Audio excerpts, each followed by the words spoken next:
आगामी रमजान ईदच्या पार्श्वभूमीवर शहरात शांतता व सुव्यवस्था राखण्यासाठी बार्शी पोलीस दलाच्या वतीने आज विशेष संचलन, रूट मार्च आणि दंगा काबू प्रात्यक्षिक घेण्यात आले।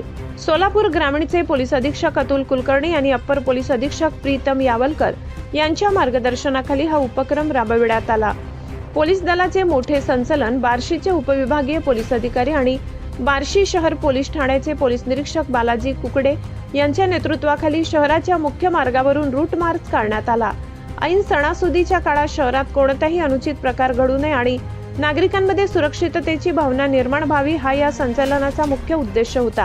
शिस्तबद्ध ताफा आणि तालीम या मोहिमेमध्ये प्रशासनाचे 8 अधिकारी, 60 पोलीस अंमलदार आणि 30 होमगार्ड सहभागी झाले होते। संभाव्य गर्दी आणि परिस्थिती हाताळण्यासाठी पोलिसांनी दंगा काबू तालीम करून आपली सज्जता सिद्ध केली। नागरिकांना आवाहन।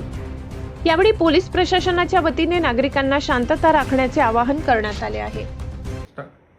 नमस्कार, मी पोलीस निरीक्षक बालाजी कुकडे, बार्शी शहर पोलीस ठाणे। उद्या दिनांक 21 मार्च 2026 रोजी रमजान ईद हा सण आहे।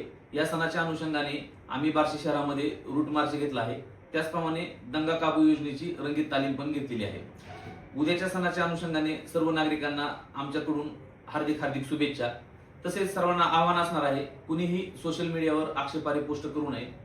इतर धर्मियांच्या भावना दुखावतील अशा पोस्ट कमेंट्स करू नये। त्याचप्रमाणे सर्वांनी कायद्याचं पालन करावं। आम्ही उद्याच्या ईदच्या अनुषंगाने बार्शी शहरामध्ये तगडा बंदोबस्त लावलेला आहे। जवळपास 8 अधिकारी आणि 60 अंमलदार, 20 होमगार्ड असा बंदोबस्त लावलेला आहे। कुणीही कायदा हातात घेऊन शांतता बिघडेल असं वर्तन करू नये।